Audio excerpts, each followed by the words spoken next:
lang, ako ay Pero muna ako pala ng monopod mo. Pero ng monopod. Okay. Good evening everybody. Ako ay naka-live ngayon din sa Facebook. So sa Facebook, sa TikTok, tapos sa YouTube, inaasikaso ko pa yung monopod, hinihiram ko pa sa tropa. Okay, sige, go, tuloy. Ano tanong mo? Kaya sa unang tanong ko, ano ba yung text mo sa mga girl na tuyuin or lagi mo bring up ng story ng exes nila sa jowa nila, then after pag nagkwento yung jowa nila, sasabihin nila na, sige na, doon ka na, baka mahal mo o ganito, ganyan. Emotions yan eh. Emotions yan eh. Alam mo mga babae, matuto kayong mag-control ng emosyon ninyo. Nagkakaintindihan na tayo na generally ang mga babae talaga emotional. Understood na yon, mga babae emotional, understood na yon. Pero matuto kayo mag-control ng emotions nyo. Kasi hindi nyo gugustuhin, nasasakit ang ulo nyo na pag nag-tantrums kayo, hindi kayo sinusuyo, tapos yan na rin naging cause ng hiwalayan. Wala may mga babae lang talagang sobrang emotional di ba? Tapos pagka naman lalaki naman magkikwento sa inyo ng kung ano man, sabihin, doon ka na sa ex mo. Emotions din yan diba? At the end of the day, it boils down dun sa emotion ng babae. Yung emotion ng babae na kapag alam mo yun, lalaki ka, nagkwento ka sa kanya tungkol sa ex, sasabihin, doon ka na sa ex mo. At pinamimigay mo yung jowa mo ron. Tapos kapag pumunta ron yung jowa, maiinis ka, magkikwento ka, pa-victim ka ngayon. Takin mo in the first place, ikaw nagsabing pumunta na siya ron di ba? Yun ang masasabi ko ron. Follow-up question. Ano ba? Bakit po sa karamihan ng mga lalaki kapag maraming body counts yung girl or yung babae? Tapos pag yung lalaki naman yung body counts, okay lang sa kanila or stereotype, it's normal lang kasi lalaki kami, walang mawawala sa amin, ganun, unlike sa babae. Hindi, parehas na nakakasira yun. Yung paramihan ng body count, parehas na nakakasira yan. Hindi na importante kung babae o lalaki. It takes away innocence. In general, it takes away innocence. Lalaki ka, hindi mo gusto na yung kasama mo sa buhay hindi na inosente, masakit sa ulo yan. Masakit sa ulo yan, palag-palag yan. Lahat ng mga trauma na nakuha niya in the past relationship, lahat ng mga sakit ng ulo, lahat ng anxieties niya, lahat ngayon, ikaw ngayon yung magke-carry niyang trouble na yan kasi kumuha ka ng babae na maraming body count. Ikaw naman si babae, kumuha ka naman ng lalaking maraming body count, hindi naman ngayon makapag-commit ngayon sa'yo yan. Hindi makapag-commit. Bakit hindi makapag-commit? Kasi nga nakarami na siya diba? Different shapes and sizes. O ngayon, magkakaproblema ka ngayon. Sabihin mo, ayaw kang pakasalan. Ayaw mag-propose sa'yo. Bakit ayaw mag-propose? Kasi in the first place, nakarami na siya sa kung sino-sino. Hindi pa natin pinag-uusapan yung tama sabi nito tama sabi ni Toji. Hirap, maraming body count, magkaka-AIDS ka pa. Tama sabi ni Toji. Ang trouble dyan, yung AIDS, meron possibility niya na asymptomatic kung tawagin. Asymptomatic. Ang trouble mo dyan, kapag ka-asymptomatic, wala nga yung sintomas, paano mo kayo malalaman kung may AIDS ba yung kasama mo sa buhay? Wala. Ingat kayo sa mga taong maraming body counts. In general, that goes in general. It goes in general, hindi na importante kung lalaki o babae. Ay, ba't mo sinawsaw dyan? Ayan na. Sinawsaw. Ingat kayo sa mga tao in general na maraming body count. Hindi na importante kung lalaki o babae yan. Kapag ka babae, masyadong mataas na ngayon ang body count, alam mo na ngayon na hindi makakapag-commit yun sa isa, ganun din ang lalaki, hindi rin makakapag-commit ng matino. Trouble yan, parehas sakit ng ulo yan, regardless if it's babae o lalaki. Alam mo, siguro ang advantage lang ng pagkakaroon ng maraming body count, yung innocence, wala na sa'yo. Lalaki ka, makakapakinabang ka sa kawalan ng kainosentuhan mo. Pero ang problema mo naman dyan, it takes away moral out of you pag nakarami ka na ng body count. Tapos isa pa, yung lack of commitment na rin at the same time. Yun ang masasabi ko ron. Follow-up question, go. Ano naman, halimbawa po yung girl ko, bukod sa maraming body counts, marami din siyang tattoo, tapos kadalasan nagpapatattoo. Skarte mo ang kape. Ano po thoughts about yun? Ano po, sa tingin niyo po, para sa inyong pananaw, sa babae na kapag sa babae alam mo sa akin, parehas lang yung parehas lang yung, hindi na importante kung babae ka o lalaki ka. Kapag ka magpapatattoo ka, pag-isipan mo ng hustong-husto. Bakit? Kasi alam mo na may stigma ang mga tao tungkol sa mga taong may tattoo Alam mo na magiging target ka ng kritisismo ng mga tao kapag may tattoo ka. Ngayon, for obvious reason, 'di ba? Huwag mo nang gawin yung target yung sarili mo kung hindi mo pala kaya. Kung kaya mo, edi walang problema. Kung kaya mo, ano yun? Okay. Kung kaya mo, okay, sige, walang problema, bahala ka sa buhay mo. Pero alam mo na rin, at the same time, magiging target ka ng kritisismo ng mga tao kapag nagpatato ka. Tanggapin mo na sa sarili mo yun. Hindi magbabago ang tingin ng taong bayan dyan kahit kailan. Oo, sige, baka malesen yung stigma. Pero at the end of the day, lagi at lagi parang may mga taong matapobre na hindi matatanggap ang pagpapatato at pakialamero sa katawan ng kapwa-tao nila. Hindi na importante kung babae ka o lalaki ka, siguraduhin mong kaya mo kritisismo ng mga tao tungkol dyan sa konsepto ng papatato. Kasi parehas lang yan ang konsepto ng pagsusuot ng mahalay na damit eh. Di ba? Babae ka, nakasuot ka ng mahalay na damit sa pampublikong lugar. Siyempre, ine-expect mo na merong kritisismo ang mga tao tungkol sa mga babaeng nagsusuot ng mahalay na damit sa pampublikong lugar.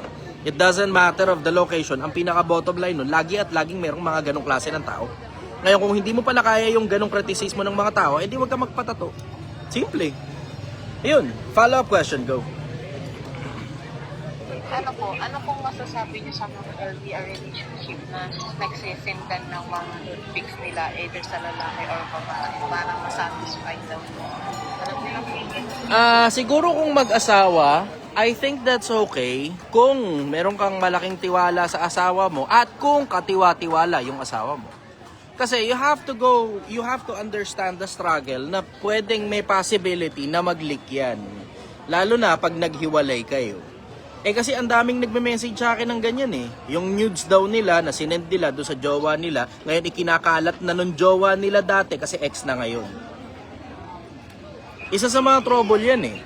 Ngayon, psychologically, you are welcome to think if it is a positive or a negative connotation, bahala ka na. Pero meron akong nakita na research na nakakapagpataas daw kasi ng confidence yan.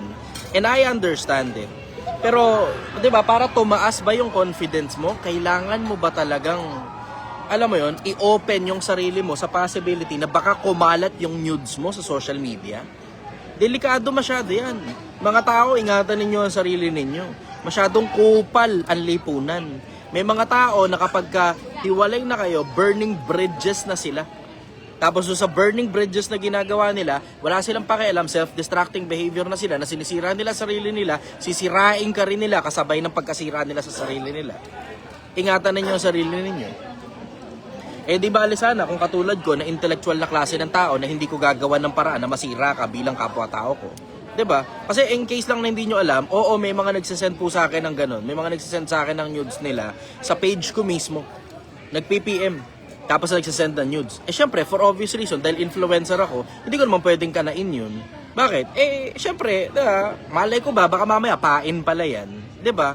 Kahit pa sabihin mong single ako at merong mga ganun yung paraan nila ng pakikipag-usap sa akin, hindi ko pwedeng kanain yun. For obvious reason, na mamaya pain yan. Masakit sa ulo yan.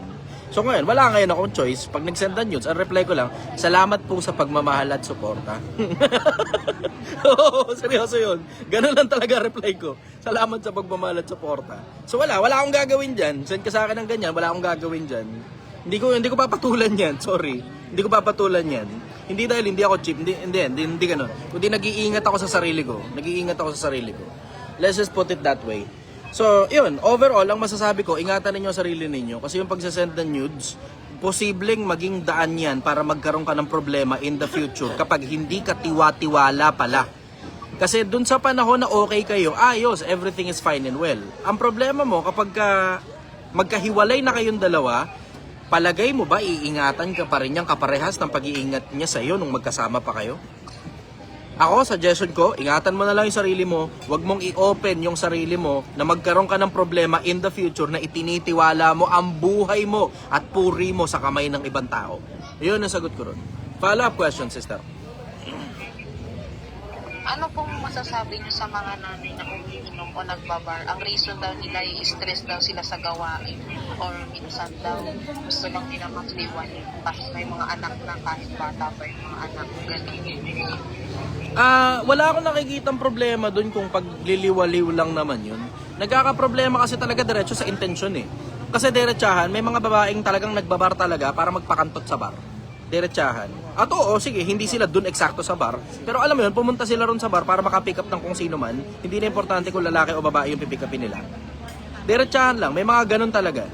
So ngayon, hindi mo naman maiaalis yun, at hindi mo naman maiaalis na may mga babae na single mother, na malalandi, na pupunta dyan sa bar, dyan nahahanap ngayon ng true love nila, akala nila dyan sila makakuha ng knight in shining armor nila.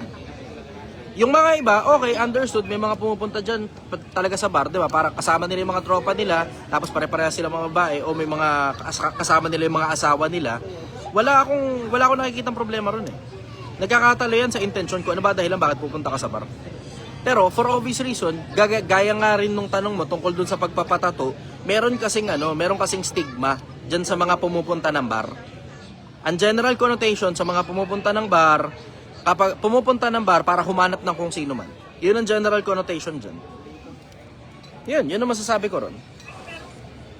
Follow-up question, go. Ito kuya, true to life to. Pero kung halimbawa nahuli mo yung nanay mo, tatay mo na merong kapatong na iba, anong gagawin mo? Or anong mas paiiralin mo? Emotion mo? O bigla o makakagawa ka ng isang bagay na baka mapatay mo sila o baka pareha sila na kumbaga magdilig yung paningin. Ano ang una mong paiiralin? Yung puso mo na galit mo o yung isip mo na pakalma mo? Lahat ng mga pinakamalalaking pagkakamali, alam mo, diretso halos lahat ng mga pinakamalalaking pagkakamali, check mo emotions mo sablay. Yun ang mapapansin mo sa buhay. In general, halos lahat ng mga pinakamalalaking pagkakamali mo, personal, check mo emotions mo, madalas sablay. Pag-isipan mo muna, napatay mo sarili mong tatay, napatay mo sarili mong nanay, ano kaya implication mo? Magiging maayos pa ba ang buhay mo habang buhay? O baka magiging banto na sa pagkatao mo yan, na unang-una makukulong ka.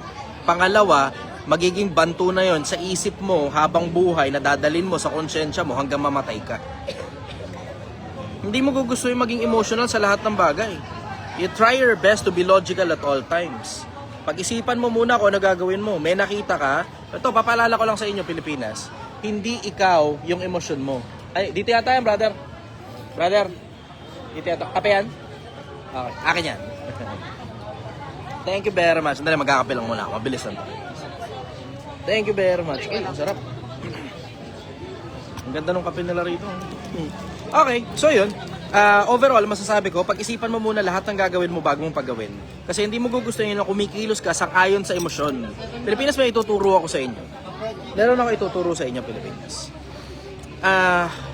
Isa sa mga pinakamalalaking bagay na natutunan ko sa buhay, yung konsepto na hindi ikaw yung emosyon mo.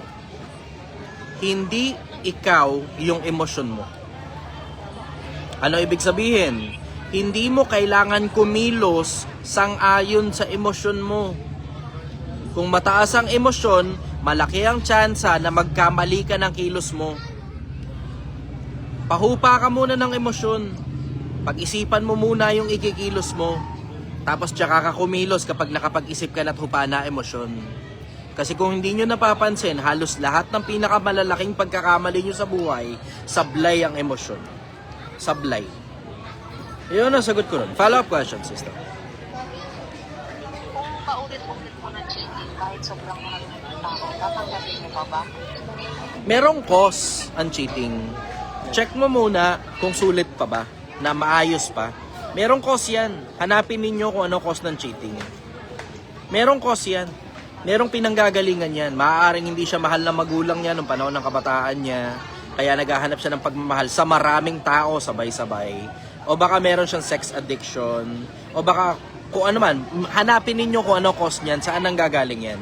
Ito nga sinasuggest ko sa inyo. Ito suggestion ko. So cheating. Usapin cheating. Tanong mo, bakit ginawa? Bakit? Magsasabi ng dahilan yan. Kahit ano pa sabihin, tahimik ka lang. Tapos kung ano yung sinabi na dahilan, gawan mo ng paraan. Umulit uli, cheating uli. Tanong mo ulit, anong dahilan? Bakit? Kasi yung naunang sinabi niyang dahilan, niresolba mo na eh. No, ngayon, yung pangalawang dahilan ngayon, tignan mo kung makakapagsabi pa siya ng iba pang dahilan. Hanggang maubos lahat ng dahilan. Obviously, pag hindi pa rin tumigil yung tao, cutting bridge na yan, cutting ties na yan. Kasi minsan, may pinanggagalingan yan. Minsan, hindi lang natin na napapansin tayo mismo ang cause ng cheating eh. Bawa, partner mo nag-cheat. Bakit nag-cheat? Una, tignan mo muna sarili mo, pinagbibigyan mo ba? O, na-fulfill mo ba yung emotional needs niya? Di ba? Na, oo, sige, understood na yun, na dapat sa'yo talaga hanapin. Dapat talaga sa'yo talaga hanapin. Pero may mga tao, talagang bobo talaga sa iba niya hahanapin yun eh. Hindi mo makialis yun. Meron talagang mga tao, talagang bobo lang talaga, sa iba niya hahanapin yung pangangailangan na dapat sa'yo niya hinihingi. Diretsahan lang. Hindi pa ba kayo nakakachamba ng gano'n? Di ba? Sa ibang tao yung nahanap yung pangangailangan niya. Tapos sasabihin, ikaw ang nagkulang. Putang ina, in the first place, hindi naman sinabi sa'yo na may pagkukulang pala eh. So, kaya ngayon, tanongin mo ngayon siya, baka bobo lang talaga yung kasama mo sa buhay. Kumusta yung paa mo? Eto, lahat ng daliri ko sa paa ko lay ube. Sakit. Ika pa rin, penguin ako maglakad. Yun ang sagot ko ron. Follow up, go. Paano mo ba malalaman pag totoo ka ng tao, lalaki o babae, tapos kahit faithful ka na ng pa rin ng mag-usap? Ano po ba silang bantayan na dapat tingnan kung alam mo totoo o faithful sila sa'yo? In the first place pa lang. Naku po, tangina. Dalawa yung tanong mo, parehas mabigat. Paano mo malalamang mahal ka ng tao? Tapos paano mo malalaman na faithful siya sa'yo? Tangina, dalawang pinakamabibigat na tanong yan. Kung madaling sagutin yan, sana halos lahat ng mga tao wala nang problema sa ganyan. Hindi ka na magkakamali ng iibigin. Yung first love mo, yun na talaga yun. First love never dies. I just wanna say that I still love you. Kung ganun lang sana kadaling sagutin yan eh, no? Pero alam mo, diretso, sa effort mo makikita.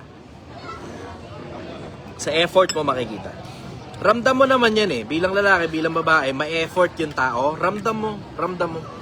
That person is coming from the perspective of love. May effort eh. Diba?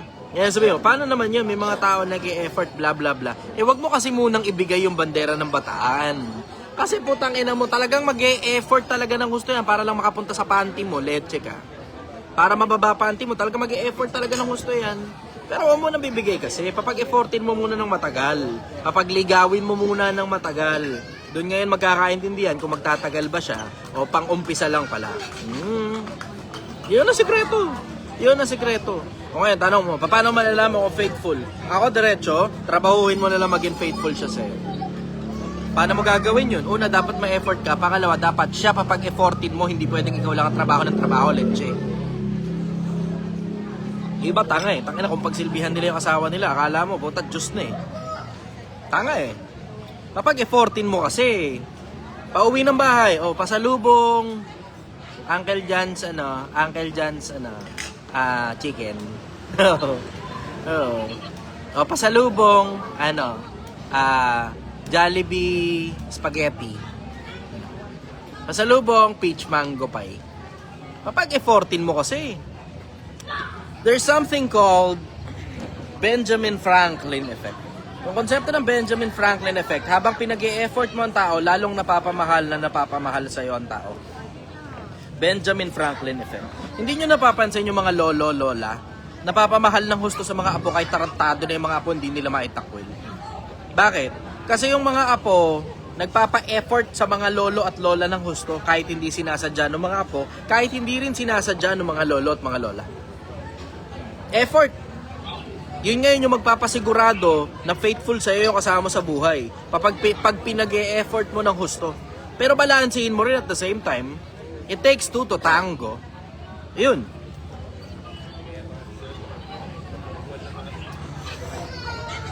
Follow-up question. Paano naman po yung iba gusto nila pag-i-important sila, kaso yung mga babae kasi na ayaw nila na biniligaw, ayaw nila na binibigyan sila kasi parang sa kanila daw sa una lang ma-effort, sa una lang magaling, pero pag maganda mga isa, dalawang taon, tatlong taon, gusto nila na ugali, May magandang tanong. Yan ang magandang tanong. Pangalawa, pangatlong taon, wala na. Unang taon lang daw may effort. Yan ang magandang tanong. Unang taon lang may effort. Alam mo, tinatrabaho kasi yan Tinatrabaho yan. Ikaw babae, tatrabahuhin mo na maging maayos ang relasyon mo. Ikaw lalaki, tatrabahuhin mo maging maayos ang relasyon mo. Tinatrabaho yan.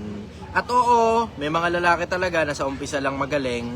Understood na yon kasi merong tinatawag na sawa. Sawa. Nagsasawa. Paano hindi magsasawa? Hahanap kayo ng bagong activities para painitin ulit yung dating pagmamahal na namamatay na. Hahanap kayo ng activities. Yun nga yung dahilan kung bakit sinasuggest ko, lalo na sa mga mag-asawa, dapat meron kayong common goal. Tapos meron din kayong magkahiwalay na goal. Meron si babaeng goal na sarili niya, may goal si lalaki na sarili niya. Pero meron kayong goal. Common goal ninyo, parehas ninyong pinagtatrabahuhan yun nang magkasama. Tapos yung individual goals ninyo, kanya-kanyang trabaho yun. Pero paminsan-minsan nagtutulungan kayo sa isa't isa. Sa ganon, wala ka ng oras para humanap pa ng iba.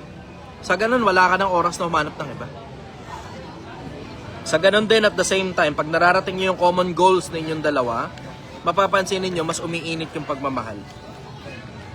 Mas umiinit din ulo nyo sa isa't isa. Oo, try nyo. Ewan ko, nasubukan nyo na yun. Bumili kayo ng dalawa kayo, mag-asawa na kayo, nakasal na. Tapos bumili kayong motor. At tingnan mo, kasunod niyan, away. Oo, tapos kumuha kayong bahay sa Pag-ibig. Kasunod niyan, away. Kumuha kayo ng motor, kotse, hulugan. Kasunod niyan, away. Papaalala ko lang sa inyo. Ewan ko, hindi ko kung alam nyo na to o hindi pa. Pero papaalala ko na rin sa mga nakakaalam at ituturo ko sa mga hindi pa nakakaalam. Bawat milestone ng pagsasama ninyo, kaalakbay nun mga malalaking pag-aaway. Bawat milestone na mararating ninyo bilang magpartner, kaalakbay nun mga malalaking pag-aaway. Ingatan ninyo ang sarili ninyo at sinabi ko na yan sa inyo. So ngayon, bago pa kayo kumuha ng kotse, o ng motor, o ng bahay, o ng kung ano pa man ang magkasama, lalo na malaking investment yan, ingatan nyo sarili ninyo, nasabi ko na sa inyo. Sabi ni Boss Chester, kasabay ng mga malalaking endeavor at kasabay ng mga malalaking investment, mga malalaking away. Yun nga lang, birthday lang ng bata eh. Birthday ng bata. Dahil maraming effort na involved doon at mataas ang emosyon, kasabay niyan mga away din. Isang pitik lang ng tantrums, yung sobrang sayang effort, napapalitan, puro galit. Tapos bunga nga na yan, magkabila. Bunga nga. Mas lalo na kung palaging nagbubunga nga ang misis. Ayun, sabi niya. Oh. Follow up, go. Ano po ba, dapat po ba kapag hindi ka nakakasama mo sa buhay, dapat ba alamin mo na ang family background kasi sabi nila yung daw yung nagre-reflect sa ugali o pagpapalaki sa isang tao. Agree ka po ba doon? Oo. Totoo yun. Actually, bilin din sa akin ni Uncle yan nung buhay pa siya. Sabi niya, pag pipili ka na makakasama mo sa buhay, pipili ka, titignan mo muna ang pamilya, background. Bakit? Kasi kung ano ang puno, siya ang bunga. At ang bunga, hindi nahuhulog ng masyadong malayo sa puno. Nakita mo, ang magulang, questionable ang kredibilidad. Malamang, ang anak, questionable din ang kredibilidad niyan. Ang magulang sinungaling, malamang sinungaling din anak niyan. Ang magulang mabunganga, malamang mabunganga din yung anak niyan. Kung ano ang puno, siya ang bunga. Overall, masasabi ko, kilala mga lalaki, bago kayo manligaw, tignan nyo muna ang pamilya. Mga babae, bago nyo sagutin, pakilala muna kayo dapat sa pamilya. Diretso.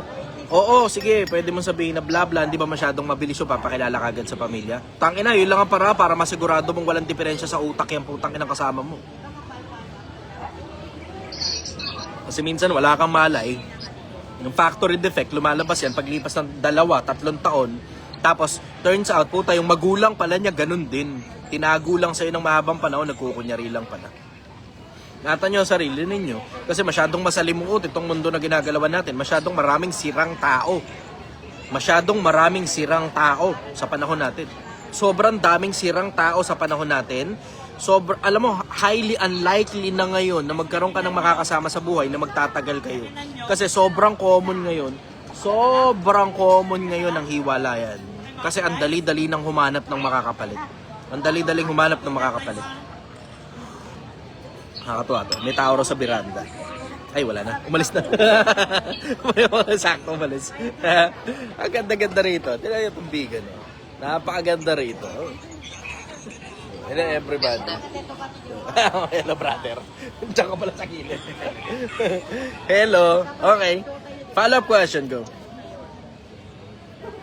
Yung ano si kuya, yung iba naman ng pamilya, halimbawa sa magulang, mga magulang sila ulo, pero yung mga anak mo babait, bakit, ano pong tingin nyo doon? Kumbaga, di ba sabi nyo, kung hindi masyadong nahulog ang, ay parang kung ano ang magulang, ganun din ang anak. At may mga magulang na yung magulang sila ulo, pero yung anak mo babait naman. Gusto mo bang sumugal sa ganun? Yun ang tanong ko sa'yo. Gusto mo bang sumugal sa ganun? Ako diretso, kaysa, alam mo, isang beses ka lang magpapakasal eh. Papaalala ko lang, isang beses ka lang magpapakasal. Kung gusto mong sumugal sa ganun, bahala ka sa buhay mo. Pero dun pa lang sa kontekstong isang beses ka lang magpapakasal, lalo na walang diborsyo sa Pilipinas. Sigurado ka ba na yan ang gusto mong makasama habang buhay? Si Raulo yung magulang, tapos matino yung anak. Sigurado ka ba? Sigurado ka ba? In every rule, there's always an exception. Oo, baka exception to the rule yan. Pero isusugal mo ba buhay mo sa ganun? Isusugal mo ba yung kaisa-isang beses ka lang magpapakasal sa ganong klase ng tao? Diretsahan lang. Yun ang sagot ko ron. Follow-up question. Bakit po may mga taong ginagawa na lang na normal yung bimbangan? Kaya, para, halimbawa, para daw matry or matesting sila talaga. Yun na lang yung basihan nila para magtagal ang isang relasyon. Because it is convenient. Convenient yun eh. Meron pa bang ibang dahilan? Kung gusto mo ng regular na kabembangan, kukuha kayo ng mga kasama sa buhay. You have to deal with the traumas, you have to deal with the anxieties, you have to deal with the headaches, the heartaches, and everything that comes in between. Eh kung makukuha mo na yung privilege, diba? Although hindi ko sinasuggest yun kasi for obvious reason, yun nga, uulitin ko lang ulit yung parehas na konsepto na sinabi ko kanina, kapag ka masyadong maraming body count, mahihirapan ka na mag-commit. Hirap na. Hindi na importante kung babae ka o lalaki ka, pag nakarami ka ng body count at single ka, napakahirap mag-commit sa relationship. Napakahirap mag-commit. Kasi you're always looking for something, and that something inside of you cannot be fulfilled. Lagi kang may hinahanap. Tapos yung hinahanap mo, hindi mo mahanap-hanap kahit sino pang kasama mo sa buhay. Kasi ang nangyayari dyan, because of different shapes and sizes, different shapes and sizes, dahil sa variety na na-testing mo, merong positive dito, tapos may negative dito. Tapos yung susunod na makakasama mo, merong positive dito, merong negative dito.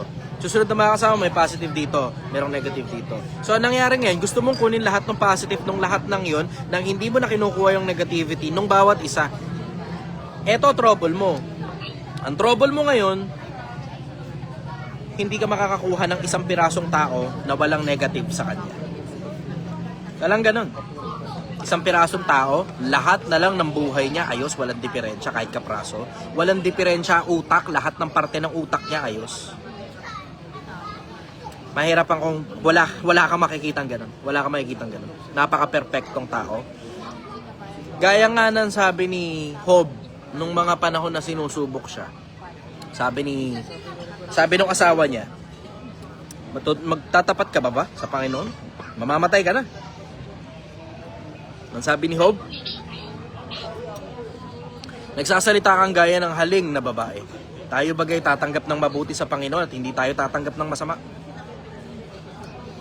Ano, iniisip mo lahat ng bagay, it's always rainbows and butterflies? Hindi. Hindi ganun ang buhay. Hindi ganun ang pagsasama.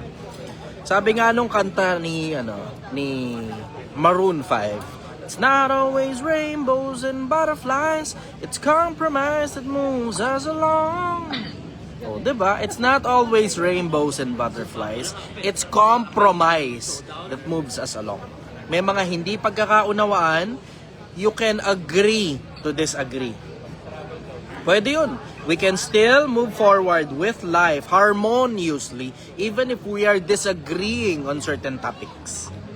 We can still move forward harmoniously with life Even if we have factory defects. Sobrang daming factory defects ng mga tao in general. And in every person that you will meet, you should understand that there are certain areas of that person's life na sira. At wala kang makikita na tao na lahat na lang 100% sa kanya ayos.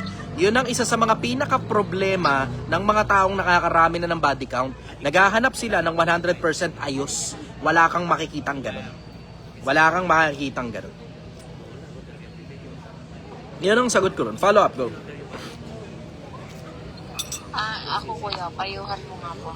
Kasi meron po akong kapatid. Ngayon, bunso po siya. Napakasuwain niya po. Minondiinid pa lang nagjojowa na ayaw siya pinapakaalaman ng magulang namin. Ang galing pang sumagot. Tumatakas pa ako punta pa sa lalaki. Tapos nuklukan pa lang naman. Ngayon, pag pinagsasabihan siya, akala mo siya pa yung matapang, siya pa yung magaling. Eh, yung kapatid ko na isa is nasa abroad siya ngayon. Ngayon, syempre po, may ipon na pwede na po, kumbaga pwede na mag-settle down sa buhay. Eh, siya po yung magpapaaral din sa mga kapatid, sa dalawang kapatid. Ayaw po siya kausapin. So, kasi, ano daw, baka hindi na raw siya ma-petition sa ibang bansa. Eh, sabi ko naman, humihiling pa, meron pala siyang gusto, may condition pala siya, pero ayaw niyang mag-ayos. Hanggang ngayon po, ganun pa rin pag-ugali niya. Ang para sa akin naman po, bilang anak din po ng nanay namin, nasasaktan po kasi ako kapag sinasagot niya po yung mga magulang namin. Eh, ito naman po ang sabi ng magulang ko na pabayaan ko na lang ako mag-mature naman. Sabi ko, aantayin niyo pa ba na mag-mature yan kung ilang taon pa yun na mag-PTS kayo? Sabi ko, sa ito na mga magulang yan. May tanong ako, ilang taon na yung kapatid mo? 17 po. Tapos, kuya? Isang taon na lang aantayin, pwede nyo nang palayasin yan. Diretso, isang taon na lang aantayin, pwede nyo nang palayasin yan. Alam mo, ganito, Pilipinas matuto kayo, learn from me, Pilipinas. Tungkol sa mga magulang, tungkol sa mga anak. Pag ang anak mo, suwail, tanggalin mo yung privilege. Cellphone, tanggalin mo. Pasyal, tanggalin mo. Pera, tanggalin mo. Basic necessity lang ibibigay mo. Suwail pa rin, pati basic necessity tanggalin mo. Tanggalan mo ng bahay, tanggalan mo ng ilaw, tanggalan mo ng tubig, tanggalan mo ng lahat ng mga bagay na tinatamasa niya sa'yo. Kasi ang kapalit ng mga bagay na tinatamasa sa loob ng bahay ng magulang, pagsunod. Yung simpleng pagsunod, hindi niya mabigay kapalit ng mga bagay na nakukuha niya na hindi niya kailangan magtrabaho para sa bahay, para sa ilaw, para sa tubig, para sa load, para sa cellphone, para sa lamierda, para sa pag-aaral. Hindi niya kailangan pagtrabahuhan, hindi niya pa maibigay yung simpleng konsepto lang ng pagsunod, palayasin mo. Palayasin mo. Sumasagot eh. 'Di ba? Sumasagot. Nangungupit pa eh. Oo nga, palayasin nga. Palayasin mo. Yun lang, yung simple lang na yun, palayasin mo. Tignan mo, pag hindi bumalik yan sa'yo ng umiiyak, palayasin mo. Papatulugin mo sa kalsada ng kahit isa o dalawang araw. Humanap siya na sarili niyang matutuluyan. Bakit? Ang kapalit ng mga bagay na nandito sa loob ng bakuran ko, yung ilaw mo, yung tubig mo, yung bahay na tinutuluyan mo, yung kama na hinihigaan mong masarap, yung damit na sinusuot mo pagsunod. Kung yung simpleng pagsunod, hindi mo magawa na nasa loob ka ng bahay ko at lahat ng pribilehyo na kukuha mo rito, lumayas ka. Gumawa ka ng sarili mong pera, kumuha ka ng sarili mong bahay, magbayad ka ng sarili mong ilaw, ng tubig, ng renta, magbayad ka ng sarili mong damit, magbayad ka ng lahat, bayaran mo, magtrabaho ka ng sarili mo. Pero hindi pa pwede na nasa loob ka ng bakuran ko at ikaw ang nasusunod sa gusto mo. Tapos bastos ka pa sa akin. Hindi pwede. Doon lang sa simpleng konsepto lang na yun. Ito kasi ang problema. Sa bawat gagong anak, sa bawat siraulong bata, meron kasing magulang na nangungonsinti dyan. Ang may diferensya, yung magulang. Yun kasi talaga yun eh. Ang may diferensya, yung magulang. Bakit kasi kinukonsente yan? Ano ba ina-expect ng magulang? Magmamature yan, tapos merong magic fairy tale godmother na magtuturo sa anak niya ng pagsunod at pagiging matinong tao? Putang ina, pag walang nagturo dyan ng katinuan, derechahan, dalawa lang ang magtuturo dyan. Either magulang niya magtuturo sa kanya ng katinuan, o gobyerno magtuturo dyan ng katinuan para makulong yung putang inang yan. O yung buhay niya mismo, kung hindi life and crime ang gagawin niyan, yung buhay niya mismo ang magtuturo sa kanya sa pagkamiserable ng buhay niya hanggang mamatay siya, hanggat hindi siya natututo ng katinuan. Yun mismo. Tatlo lang ang magtuturo dyan. Either yung magulang niya ang magtuturo sa kanya, o yung society ang magtuturo sa kanya kasi malamang ang kasunod niyan life and crime eh. O kung hindi naman life and crime ang ginagawa niya at katarantaduhan lang na hindi nakakakulong, then yung mismong buhay niya magiging miserable. Pabayaan mo. Palayasin mo. Hayaan nyo muna siyang mabuhay sa sarili niya. Abisuhan nyo lahat ng mga kamag-anak na walang magpapatuloy sa kanya. Ngayon, paglabas niya ngayon, kailangan niya, marirealize niya, tangina, kailangan ko palang gumawa ng pera. Saan ako ngayon makakagawa ng pera? 17 pala ako, wala tumatanggap sa akin ng trabaho. Ngayon, babalik yan. O, tapos pagbalik ngayon, anak, sa labas ka muna sandali ng bahay. Hindi ka tutungtong ng loob ng bahay ko. Hanggat hindi mo naiintindihan na ang batas sa loob ng bahay ko ang kapalit ng lahat ng mga bagay na ibinibigay ko sa iyong pribilehiyo, pagsunod. Kung hindi mo matanggap na kailangan mong sumunod sa akin, huwag kang papasok sa loob ng bahay ko. Ngayon, kung tinatanggap mo na susunod ka sa akin sa lahat ng mga palatuntunan ko sa loob nitong bahay na to, dahil ako nagbabayad ng lahat sa loob ng bakuran na to, tsaka ka palang tumungtong sa loob ng bahay ko. Nagkakaintindihan tayo? Tapos hingin mo commitment. Hingin mo commitment. Pag nakuha mo ngayon ng commitment, tsaka pa lang siya tutungtong ng isang paa niya papasok ng bahay mo. Diretsahan lang. Ito kasi ang problema. Uulitin ko, sa bawat siraulong bata, meron kasing magulang na nagkukonsinti dyan. Sa bawat siraulong bata, may magulang na nagkukonsinti dyan. Ayaw nyong patinuin yung mga anak ninyo, umaasa kayong merong magic na mangyayari na basta na lang matututo yan sa kung saan man, nang hindi ikaw ang nagturo dyan, ikaw na rin ang sumira sa buhay ng sarili mong anak. Ikaw na rin ang sumira sa buhay ng sarili mong anak.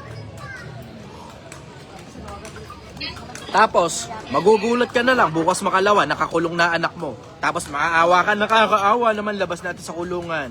Sige, labas mo sa kulungan. Tapos uulit-uli yan. Bakit? Kasi may nanay siyang naglalabas sa kulungan eh. Susunod niyan, tinan mo, yung anak mo papatayin ng kung sino man. Bakit? Tarantadong tao eh. 'Di ba? Alam mo, walang lugar sa mundo mga tarantadong tao. Walang lugar sa mundo ikinukulong sa kulungan ang mga tarantadong tao na namemerwisyo ng kapwa-tao. Walang lugar sa mundo yan. Walang lugar sa mundo. Diretsahan lang. Ito malas mo. Tangina pag ako nakabanggaan mo. Anyways, follow-up question. Paano boss pag umuwing po? Tatanggapin pa ba? Iyon nga, gaya nga ng sabi ko, kunin nyo muna ang commitment na ang kapalit ng lahat ng pribilehiyo na makukuha niya sa loob ng bahay ng magulang niya. Pagsunod. Hindi niya gagawin ang pagsunod, huwag siyang papasok sa bahay. Pag binigay ang commitment, papasukin. Umulit ng katarantaduhan, palabasin nyo ulit. Labas-pasok lang ng bahay nyo. Labas-pasok ng bahay. Pag tumungtong ng 18, ayaw talaga sumunod. O sige, dispatchan nyo na. Consider nyo lang sarili nyo wala ng anak. Ganun lang yun, simple. Pero syempre, hindi magiging simple yan sa mga nanay. Yan nga ang dahilan kung ba't hindi ko sinasuggest na ang mga nanay at mga tatay ay maghiwalay. Bakit? Kasi pag walang tatay, ganyan ang nangyayari sa mga anak. Nagiging tarantado. Himas ng himas. Diba? Wala man lang may kamay na bakal sa loob ng bahay. Iniisip nila na basta na lang magbabago ang bata at magiging magic ang buhay niyan at magiging matino yan, putang ina. Papakinigin mo sa akin, baka sakali. May mga influencer sa social media na nakakapagpatino ng utak ng mga siraulong bata. Papakinigin mo sa akin, baka sakali. Pero pag ultimo influencer, hindi na kaya, baka kulungan na ang kailangan yan. Pero 17 anyos pa lang eh. Ito masama. Tanga na patungtong ng 18 na yan. Nagnanakaw yung bata na yan. Naku putang ina mo. Malapit na yan. Santaon na lang. Malapit na yan. Maglalabas kayo ng tao sa kulungan at magastos yan. Na 30 mil lang 30 mil yan. Putang ina. Every time magnanakaw siya, 30 mil lang 30 mil yan. Ayun. Follow up, go. Kaso nga kuya Che, may mga tatay naman na hindi marunong mag-minsan sila pa yung konsentidor Wala nga magagawa kasi wala tayong magagawa diyan. May mga taong bobo talaga na nagsipag-anak nang hindi pa naman sila dapat mag-anak eh. 'Di ba? Tapos, nag-anak na nga sila sa mga panahong hindi sila dapat mag-anak, nagparami pa mga putang ina. Tapos, nagparami na nga sila sa panahong hindi sila dapat mag-anak, hindi pa nag-aral kung paano maging magulang mga putang ina. So alam mo, lilitaw talaga yung mga ganyang klase, basurang klase ng tao. Lilitaw talaga yan. O ngayon, syempre, hindi naman lahat ng bagay pwede mo isisi sa magulang, bla bla, etc. Kasi may mga siraulo lang talagang mga tao mula sa pagkabata, siraulo talaga sila at hindi talaga masuwato. Sa mga ganon, di wala ka ng anak. Tapos na lang, ganon. Hindi mo na anak yan. Pakawalan mo na lang sa lipunan. Bala ka na, paano gagawin mo dyan? Kasi dun pa lang sa puntong hindi ka dapat muna nag-anak, kung hindi ka pala marunong magpasunod ng anak, dun pa lang nagka-problema na eh. Dun pa nga lang sa sinasabi mo na ang sabi kamo ng nanay mo matututo din ikaya at magmamature din ikayan. Putang ina, sino magtuturo ng maturity diyan kundi nanay mo? Kundi tatay mo. Saan matututo yan? Magic? Putang ina. Ang maturity hindi basta natututunan ng ganun-ganun na lang dahil may mga tao, diretsahan matagal na akong tinatanong ng mga tao. At sa haba ng panahon na tinatanong ako ng mga tao, may mga taong lumapit sa akin na halos senior citizen na hindi pa rin nagmamature ang mga putang ina. Diretsahan lang. Oo.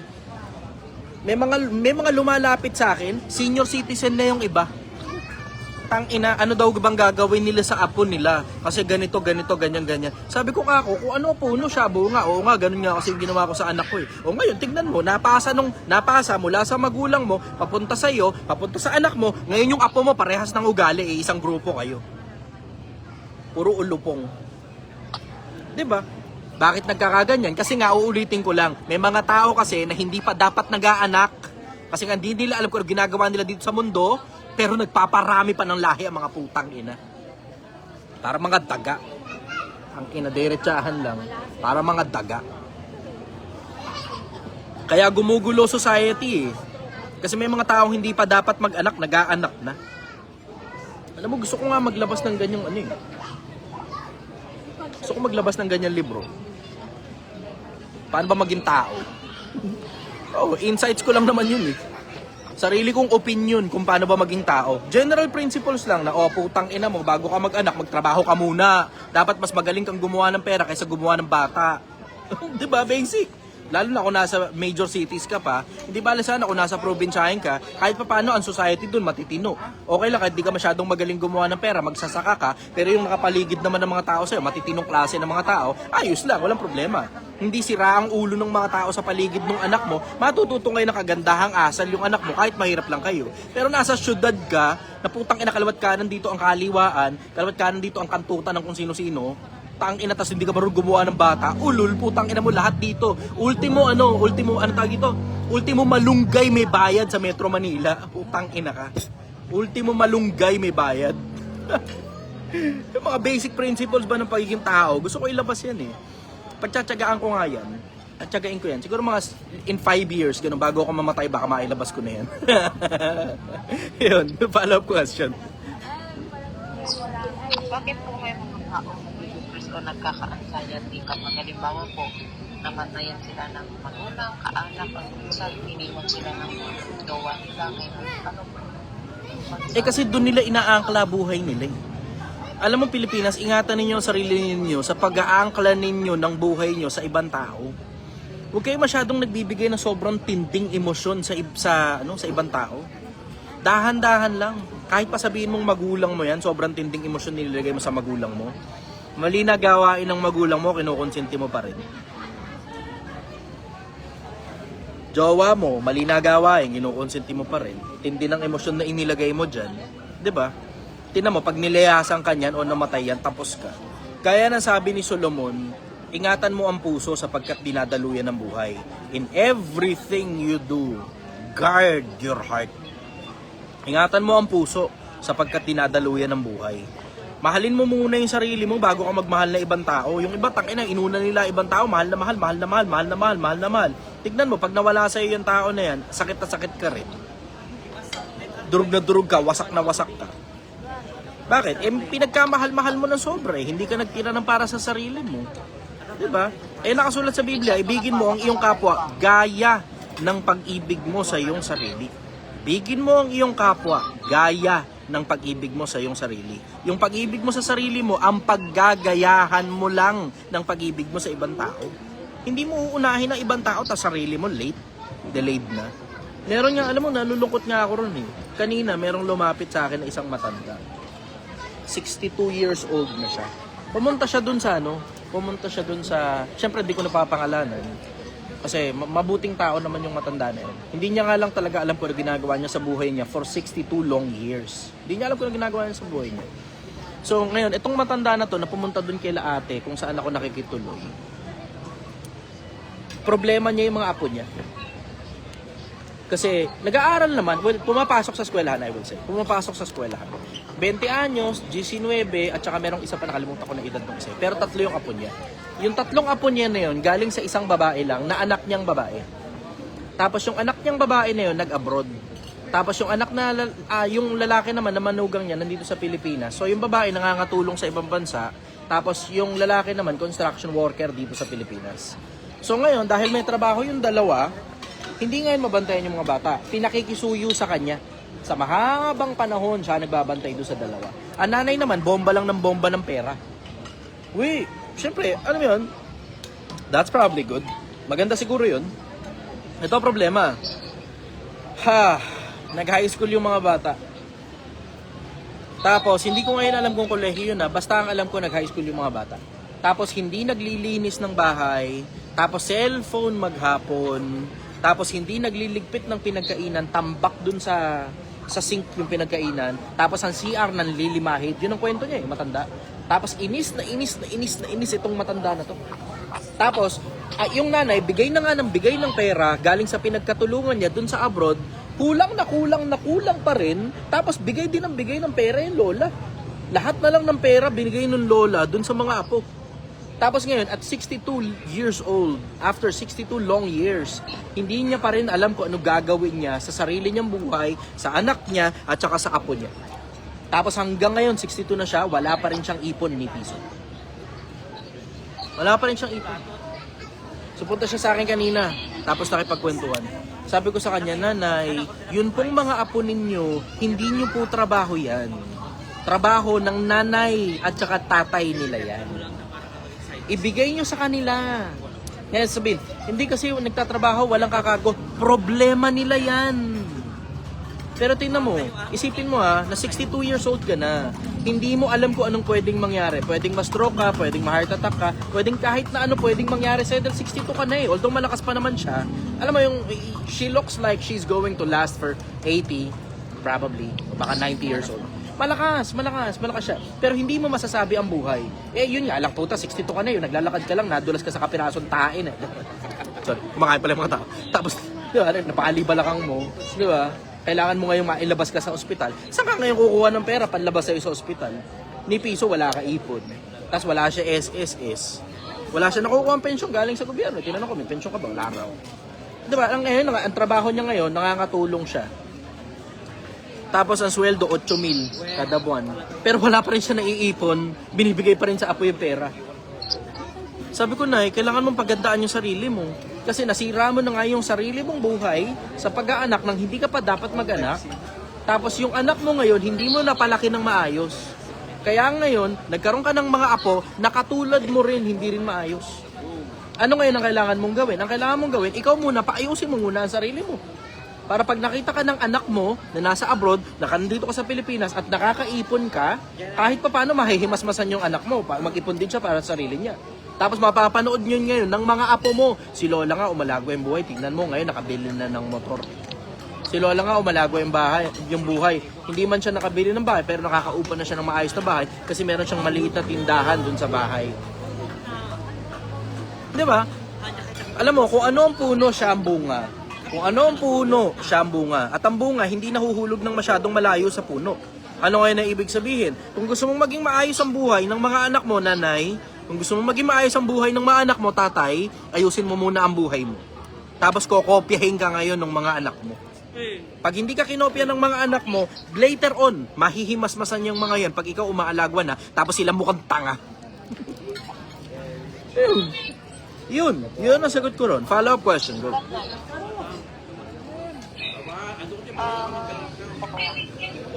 naniniwala po ang kayo sa naniniwala na ba kayo sa kapilang gayuma? Saan? Gayuma po. Ay, hindi ako naniniwala sa gayuma eh. Marami nang nagsubok gayumahin ako, hindi naman gumana eh. sorry. May mga nag-message kasi sa mga probinsyahin, Visayas at saka Mindanao. Tapos sa may bandang norte at saka sa sur na parte ng Luzon. Boss, tapos may papakita pa sa akin parang mga budo talaga. Tapos may mga parang down. Boss, ginagayuma kita. Meron namang iba, boss, kinukulam ka nito. O, tingnan mo, may picture pa. Mukha ako, kinukulam ako. Takin na nakakatawain. Ayaw ko na lang syempre ilabas yung bukanan. Kasi yung mga death threat lang inilalabas ko sa social media. Pero yung mga ganong kulong-kulam, excited kaya ako sa ganon. Oo, seryoso. Sa mga mangkukulam, well, kung pwede pong makisuyo, pakikulam nyo po ako. Gusto ko makakita ng ipis na lumalabas sa bunganga ko. Oo, seryoso yan. Walang halong biro, hindi po ako nagbibiro. Yung mga mangkukulam, makikisuyo ako sa inyo.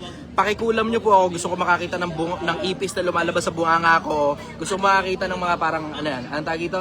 Mga bakal-bakal na mga pako-pako na galing sa bunganga ko o galing sa sugat-sugat ko sa katawan. Curious ako ron. Oo, seryoso, walang halong biro yun. Oo. So ulitin ko, sa mga mangkukulam, pakikulam nyo po ako. Testing lang po natin, baka gumana. Kasi yung gayuman di gumagana eh. Yung kulam hindi rin eh, wala pa akong tsamba eh. Wala pa eh. Ay, sabi ko nga, mukhang magandang trabaho yung mangkukulam eh. Mukhang maganda nga na buhay yan, kasi supply and demand eh, di ba? Ang daming nagtatanggal ng kulam, pero wala kang kilalang mangkukulam. Oo, sandamakmak yung mga albularyong nagtatanggal ko ng kulam. Pero wala kang kilalang mangkukulam. So siguro kapag ka mangkukulam ka, baka mahal ang bayad dun, ano? Ano? Kasi kung gumagana yan, sana matagal nang patay sila, diba? Yung mga korap na politiko dyan. Diba? Pero hindi, andyan pa rin eh. Yung isa nga lang, hindi mahagilap, si Saldico. Hoy, labas yung si Saldico, putang ina nyo. Saan yung dinala si Saldico? Leche kayo, November pa yung huling posong tao. Gago kayo. Takina, saan yung dinala si Saldico? Kung kailan naglalabas na ng mga, mga baho ng mga politiko. Ngayon, tanga na, bigla nawawala ha. Nakakaamoy kami. Nasaan yung dinala si Saldico? Anyways, sige tuloy sister, go. Ito po. Sa kaibigan ko naman po. Kasi yung tatay niya po is babaero. Ngayon, Okay. yung anak niya, nakaibigan ko. Mabait siya. Ngayon nagkaroon siya ng jowa. 5 years na sila. Tapos siyempre yung kaibigan ko, mabait, loyal, faithful, maasahan, concern, may respeto. Niloko po siya ngayon. Tapos nakahanap ng iba. Nakabuntis na rin ng iba. Kumbaga, ang tanong niya po sa akin, bakit gano'n yung karma yung pagiging babaero ng tatay niya, bakit yung karma napunta sa anak? Hindi karma yun. Na anak siya. Hindi karma yun. Tapos, Hindi karma yun. Pangit lang talaga siya ng pili. Wala pong pakialam yung tatay niya na wala siyang pakialam sa anak niya kasi gano'n yung nangyari. Ang sakit lang po kasi isipin bakit gano'n. Parang siya po yung sumalo ng kamalian o kasalanan ng tatay niya. Parang ang unfair lang po. Ano pong masasabi niya doon? Wala kinalaman yun. Wala kinalaman yun. Ang kasalanan ng masama ay isa sa kanya at ang kabutihan ng mabuti ay isa sa kanya. Ang anak ay hindi magdadanas sa kasamaan ng ama, niyang ama man ay magdadanas sa kasamaan ng anak. Wala kinalaman yan dun. Pangit lang talaga siya ng pili. Wala, hindi niya pinatagal eh. Ganun talaga. Wala kinalaman yan dun. Wala kinalaman sa kagagawa ng tatay yan. Siguro kung genetics yan, pwede mo pang masabi, hereditary. Pero wala namang kinalaman yan dun eh. Yun ang masasabi ko ron. Kota ka na, sister ha. Kuha mo na ako iba naman ha. Mahaba pili. Sige po, salamat po. Sige, salamat. Bye-bye. Sige po. In fairness, ang dami yung magagandang tanong eh. Inayaan ko lang magtanong eh. Kasi magaganda yung mga tanong niya eh. Biglang uminit ano. Intense ba? Paano yung kapag yung intense, nabawasan ng isa? Hindi. In nines. Lecho. Okay, next tayo. Grabe ang haba ng pila rito. Sa Facebook, may diferensya. Factory defect na naman to si Facebook. Walang comment dito sa Facebook, pero 200 mahigit yung nanonood. In-9, so nakuha niyo in-9. Ay, wala. Okay, negative. Okay, next. Yuri. Sige, tingnan natin to si Yuri. Saan ka ngayon? Nandito po ako sa vegan, sa Ilocos Sur. Vegan. Sa Calle Crisolog. Napakaganda. Napakaganda. Calle Crisolog. Ano yun? Ba't parang may nakikita akong tuldok-tuldok dito sa screen. O baka. Tuldok-tuldok. Ganda, mukhang laser eh. Tangina, sniper pala yun, ano? Baka. Parehas eh. Sabi ko ako, dito lang kanina sa TikTok eh. Ang daming tuldok-tuldok. Pagtingin ko rito, meron din. Sabi ko, tuldok-tuldok. Ilaw. Sige, next.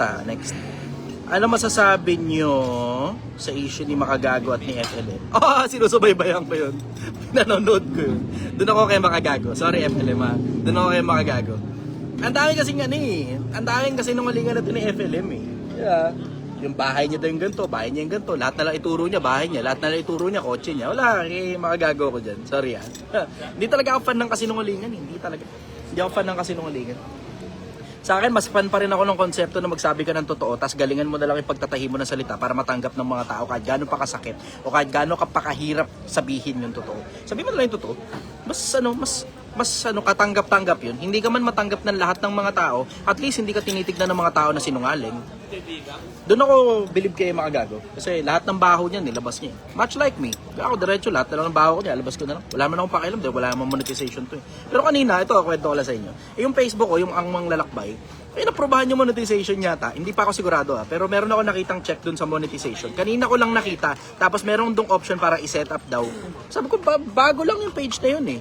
Ano pa to? Dahil ba nagtitino na ako, bibigyan naman ako ng pera ng Meta? Ewan ko, hindi ko alam. Hindi ako sigurado. Tingnan natin. Makikita natin yan sa mga susunod na panahon. Kasi wala pa naman akong live dun sa Angmang Lalakbay ko eh. Wala pa akong live dun sa Angmang. Ito, maganda to. Maganda yung profile picture niya eh. Tapos bungo yun nakalagay. Tingnan natin to. I am Legion for we are many. Brother, good evening. Taga saan ka? Ay, nawala. Sayang. Maganda pa naman sana eh. Akala ko Anonymous Philippines yung magtatanong sa akin eh. Minsan panahon kasi may nag-reach out sa akin Anonymous Philippines. Hindi ko na kakwento ko ano yung pinag-usapan. Pero may nag-message sa akin Anonymous Philippines. Doon sa lumang page ko pa yun, yung The Chichester na original. Anonymous. We are Legion for we are many.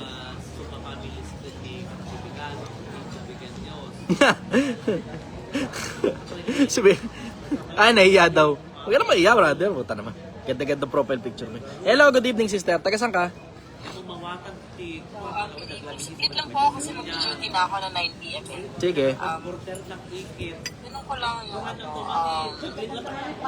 yung mindset ng mga sa family natin, sa Filipino family na ikaw lang yung naghahanap buhay, kaya ikaw lang may lisensyong pumasok lahat. Ang sabi ko na, ano ba, meron kang father na 81 na, tapos sa'yo din nakaasa, may ate ka. Ang tawag dyan sa Tagalog, breadwinner eh. Tama ba ako? Hindi ako fan ng breadwinner eh, sorry. Hindi talaga ako fan ng breadwinner. Yung 81, sige, maintindihan ko pa yan, bedridden na. Okay, sige, naintindihan ko yun. Pero sa dami nating magkakapatid, tangina, ako lang mag-isa. Nakakaburot yung ganun pakaramdam na dapat lahat tayo, ako paniwala ko ganito, lahat tayo dapat kinakargo natin sarili natin bigat. Hindi na importante kung anong edad ka na. Maliban na lang siguro kung disabled ka na. Senior ka, ganun, na disabled ka pa, o mongoloid ka, o menor de edad na nag-aaral, yan lang ay exception to the rule. Pero kung hindi ka naman mongoloid, walang diferensya utak mo, hindi ka PWD, wala kang damage sa katawan mo, hindi ka pa senior citizen, hindi ka na minor de edad, hindi ka na nag-aaral, dapat nagtatrabaho ka. Kasi kung hindi ka nagtatrabaho, anong ginagawa mong puke ng ina mo? Anong ginagawa mo? Diretsahan lang. Nakaasa lang. Yung mga ganyan, ang tawag ko dyan, parasite. Tawag ko dyan, parasite. How do you get rid of parasites? I-antibiotic mo. How do you get rid of parasites? Cut yourself from them. Cut mo sarili mo mula dyan sa mga yan. Ako lang kasi. Sabi mo, hindi, ako lang kasi nagtatrabaho sa pamilya. Ako lang nagtatrabaho sa pamilya. Okay. So pag ikaw lang nagtatrabaho sa pamilya at ikaw lang ang gumagawa ng paraan para makakain sila, hayaan mo silang magutom. Yun. Oo, tinan mo, kanya-kanyang gawa ng diskarte yan. Siyempre, 80 years old, understood na yun. Sige, bigyan mo pagkain. Okay, sige. Pero yung mga hindi naman senior citizen, yung ate mo, gano'n, yung kuya mo, o kung sino pa man, nag-anak sila, tapos iaasakayin sa'yo yung pang diaper, pang gatas. Ay, sige, no, no, no. Oo, gano'n. Diretso lang. Actually, malakas po yung 81 years old. Binabarangay nga po ako ng tatay ko kapag nadidelayed ako magbigay ng sustento. Binabarangay ka. Sige, okay. Huwag kang magbigay ng sustento, kalas ka na sa kanila. Hindi nyo alam kung gaano kasarap ang buhay nang wala kang mga parasite sa paligid mo. Napakasarap ng buhay na walang parasite. Diretso. Sobrang sarap ng buhay. Minsan panahon, kaya nga sa akin, diretso, pag halimbawa, sinabi mo sa akin kadugo kita, allergic ako, yoko. May sira ulo ko eh. Tanggap ko na sa sarili ko yun. Tanggap ko sa sarili ko na halos lahat ng mga kadugo ko parasite. Obviously, hindi naman totoo na lahat ng kadugo. Kasi may mga iba talaga, nagpamalasakit eh. Understood na yun. Yung mga umaarting pamilya sa akin, hindi na importante kung kadugo kita o hindi, pamilya ang tingin ko sa'yo. Pero hindi ka umaarting pamilya kita at umaarte ka parang ATM mo ko, you will get a selfie from me. Nanalo ka ng isang malupit na selfie. Maraming salamat sa oras mo, eto ka. Oo, diretsa lang. Wala kasi, walang maasahan. Ako lang eh. Pag tinakwil ko sila, wala na akong family. Eto, sagot ko sa'yo. Problema na nila yun. Problema na nila yun. Kailangan mo ring malaman kung sino-sino yung mga totoong pamilya. Ano ba ibig sabihin ng pamilya? Sa akin, personal, syempre obviously, ando na yung kadugo, di ba? Bla bla. Pero ako, meron ako sarili kong definition ng pamilya, may sarili akong dictionary eh. Kaya pwede mo sabihin, mali ka, Chester. Mali talaga ako. Pero okay lang, tanggap ko sarili ko sa pagkakamali ko na to. Kasi mas payapa ang buhay ko sa pagkakamali ko na to at tanggap na tanggap at mahal na mahal ko ang sarili ko kahit mali pa ako. Okay lang sa akin. Sa akin ang pamilya, yung umaarting pamilya. Pag hindi ka umaarting pamilya sa akin, hindi pamilya ang tingin ko sa'yo. Diretso lang. Ganon. You reap what you sow. Ang tinatanim niyang mga yan, galit at sama ng loob eh. Kita mo, nagtatanim sila ng galit at saka sama ng loob sa sarili nila kapag hindi ka nagbibigay at tinataniman ka rin nila ng galit at ng sama ng loob para puwersahin ka na magbigay sa kanila. Diretsahan lang. Ako? Sorry, pasensya na kayo. Magbaranggayan, wala akong pakialam. Hindi nyo ako mahahanap kahit saan pa. Goodbye everybody, I love you all. Pero see you in heaven. Magkita-kita na lang tayo sa kabilang buhay. Diretso, ganun ako. Kaya, payapa buhay ko. Alam mo, ito, tingnan mo, gusto nyo na sikreto para sa peace of mind, Pilipinas? Ito, sikreto sa peace of mind. Akin muna ang atensyon. Bibigyan ko kayo ng sikreto para sa peace of mind. Ito, peace of mind. Kasi ang daming naghahangad ng ganyan eh. Sino sa inyo naghahangad ng peace of mind? Type nyo nga ako. Ako. Kasi yung iba ginagawa pa yung anong tawag dito? Anong tawag dun sa yung pag-birthday mo? Diba, blow kang candle. Ganun. Tapos anong tawag dun sa pagka blow ka ng candle, tapos mag-wish ka ganun. Birthday wish. Yan. Ang dami Tignan mo. Gano'ng karami ako. Sa Facebook, wala. May diferensya sa Facebook. Hindi ko makita kung ilan yung nagko-comment eh. Wala akong nakikita ang comment sa Facebook. Meron ba dyan? Naka-Facebook kayo? TikTok? Facebook? Meron comment? Wala akong makita eh. Dito, ito ang dami Anong page ginagawa? Project 1M ako dito sa Facebook. Pero sa TikTok, The Chichester. Ayan ang dami Galing akong FB. Ayan Tara mo, ang dami rito. Dami naghihingi ng peace of mind. Okay, sige, bibigyan ko sa inyo yung sikreto sa peace of mind. Ang peace of mind, para sa akin, may dalawang formula yan. Hindi ko alam kung makakahanap pa ako ng iba pang kadugtong nito, pero mukhang so far, sa haba ng panahon na pinaniniwalaan ko tong dalawang formula, mukhang yun lang ang kailangan para sa peace of mind. Sa isip-isip ko lang.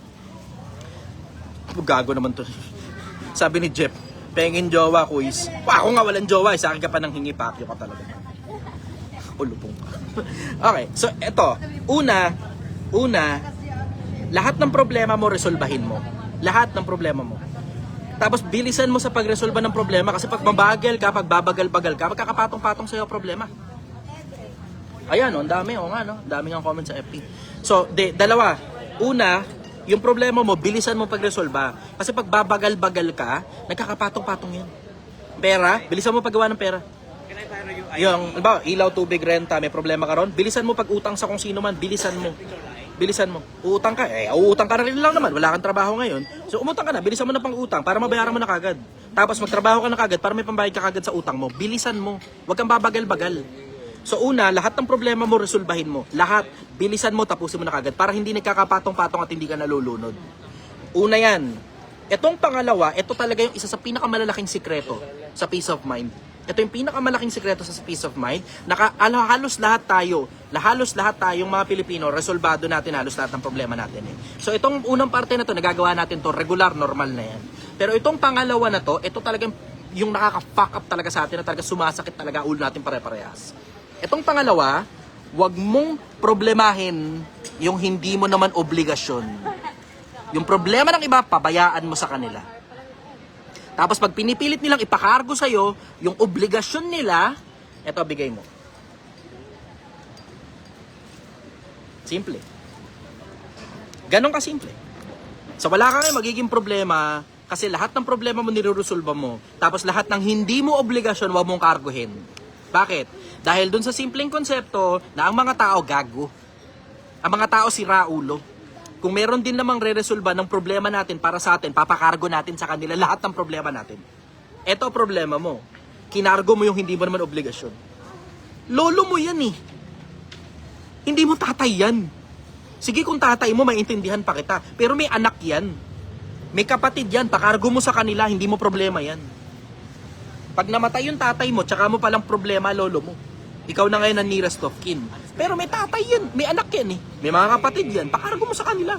Hindi mo problema yan. Pinapabarangay ka na sarili mong tatay at ihat ng kagaguhan ng magulang mo, konsintihin mo.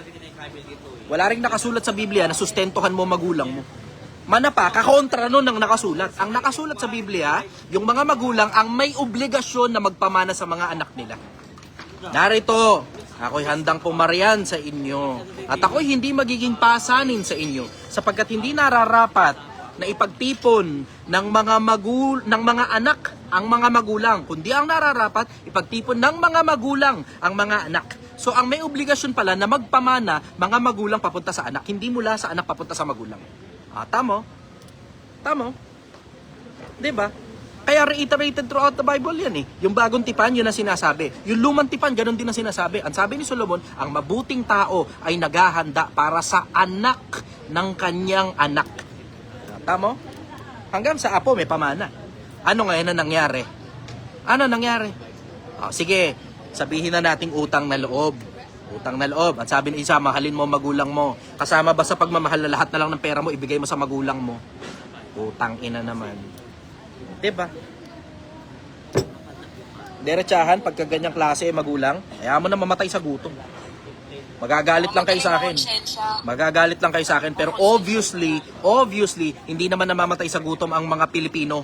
Hindi namamatay sa gutom ang mga Pilipino. Paano ko nasabi? Kasi, paalala ko lang sa inyo, 5 taon na nakakaraan na pandemya tayo, halos lahat sa atin walang trabaho. May balita ba kayong namatay sa gutom? Tangina naman. Diretsahan lang. May balita ba kayong may namatay sa gutom? Pag ang tao, hindi mo na sinusustentuhan, gumagawa ng paraan yan para sa sarili niya. Pag ang tao, hindi mo na sinusustentuhan, gumagawa ng paraan yan para sa sarili niya. Tapos kung sino ngayon yung may obligasyon dun sa lolo nyo, yun ngayon ang gagawa ng paraan dyan. Yun ngayon ang gagawa ng paraan dyan. Hindi mo obligasyon yan. Unang-una, apo ka. Hindi naman ikaw ang nearest of kin yan eh. Asan ang mga kapatid? Asan ang mga anak? Tapos yung mga anak ipapasa ngayon sa iyo responsibilidad, putang ina. Putang ina. Ako? Diretso, magkakape ako sa bigan at mag-e-enjoy ako ng buhay ko nang hindi ko iniisip yung problema ng ibang tao. Yung problema ng ibang tao, problema nila yan. Sabi mo, bakit ngayon pinoproblema mo yung problema ko, Chester? Kasi hobby ko to. Trip ko na to eh. Resolbado lahat ng problema ko sa personal na buhay ko. O ngayon, yung problema ninyo, ako na. Tabi mo anak, ako na. Trip lang. Kung trip mong bigyan ng lolo mo, at mabuting tao naman ng lola mo, di bigay mo sa kanya yung, kung ano yung gusto mo lang. Yung gusto mo, wala tayong pag-uusap dun sa hindi mo gusto. Kung napipilitan ka, wag. Kung ano lang yung maluwag sa puso mo, yun lang ibigay mo. Yun. Kung ano yung maluwag sa puso mo, para lang hindi mo pagsisihan pag namatay na ang lolo mo. Yun lang, dun lang sa ganung angulo na para hindi mo pagsisihan, pag namatay ang lolo mo, yan, ibigay mo ngayon para sa kanya kung ano yung palagay mong maluwag sa damdamin mo. Kuha mo? Salamat po. Okay, thank you very much. Sinakto ko ng alas 9 kasi sabi niya hanggang alas 9 lang daw siya. May pasok daw siya. So sinakto ko yung sagot ko hanggang alas 9. Si Raulo no? Okay. Ilang minuto na ba ako? Pa-check nga ako. Ilang minuto na? Paki-check ako sa ano, FB. Hindi ko alam kung ilang minuto na ako eh. Nagkaroon na ng comments dito sa FB ko. Ang galing oh. Kusang naayos. Siguro na-realize ni Facebook may diferensya ang utak nila. Biglang nagkaroon. Sige, kuha pa tayo ng siguro mo 1 hour. O sige, kuha tayo ng 2 pa. Abilis lang to, kadalasan tag 10 minuto lang naman bawat isa. Wala, hindi ko nakikita rito eh. Okay. Open pa tindahan mo. Open dun. Open dun. Punta lang kayo ron. Nandun yung sa Domsa Viewpoint sa Angono Rizal. Domsa Viewpoint sa Angono Rizal. Okay. O sige. Mga 2 pa. Mapagsilbihan lang. Ang haba ng pila eh. Ang tagal ko hindi nakapag-live. So sige, pagbigyan na muna natin yung mga iba. Mahaba-habang panahon eh. Kasi nakakatamad magkikilos kapag masakit yung paa mo at punong-puno ng pasa. Pag-i-edit nga lang na. Hello brother, good evening. Taga saan ka? Dito ako ngayon sa Japan, brother. Japan. Olonga po? Hindi, dito sa Japan. Japan. Okay, sige. Kumusta, brother? Tagal ka hindi nag-live, ah? Oo nga eh. Tinamad ako kasi na-disgrasya ako eh. Siyempre, inuuna ko muna yung sarili ko. Tinamad nga ako mag-edit ngayong araw eh. Ang daming nag-message sa akin. Boss, isang araw na yung nakakalipas, wala ka pang bagong update. Boy ka pa ba? Sabi ko, maboy pa ako. Kaya nga nag-live na ako eh. Kasi, Abangan yung live mo, eh. ayos, sinaabangan mo ah. Sige, doon tayo sa tanong mo, brother. Ano tanong mo? Salamat ah. Sige, diretso na lang ako sa tanong ko para naman makapasok yung iba mamaya. Okay, go. Marami kasi akong gusto itanong, kaya lang yung iba kasi masyadong critical, eh. Masyadong mainit sa tainga siguro ng iba. Mhm. Kaya kung ano lang yung kaya kong itanong, yun na lang yung tatanong ko. Sige. Pipiliin ko lang yung mga tanong ko dito. Ako, suggestion ko nga, yung mga critical itanong mo. Kasi hindi naman nakikita rito kung sino yung nagtatanong eh. Lalo na, wala namang record ng TikTok eh. Ang Facebook, hindi naman nakikita yung pangalan mo rito, so boses lang naririnig. Tapos di alam ng tao kung sino ka. Technically, anonymous ka, so walang problema. Hindi pa kon sa loob ko eh. Okay, sige. Kaya lang Kabado ka rin, ah. Ngayon kasi masyadong mainit yung mga nangyayari ngayon sa Pilipinas. Kaya andito ako sa Japan. Minsan naapektuhan ako sa mga balita.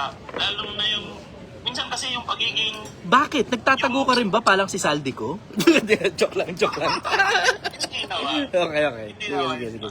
Nag-iinit kasi yung tinga ko, yung mga pagiging hypocrisy kasi ng Pilipino. Yung parang nangyayari kasi ngayon, mas kinakampihan nila ngayon yung mga kriminal kaysa dun sa biktima.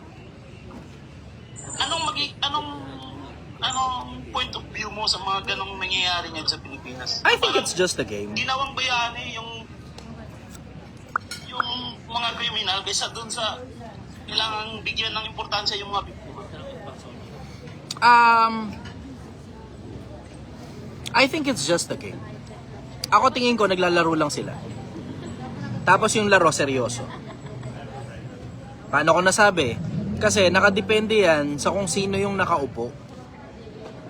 Obviously, kapag kakalaban mo yung nakaupo, lahat ng paninira gagawin mo para para masira ang loob ng taong bayan sa nakaupo.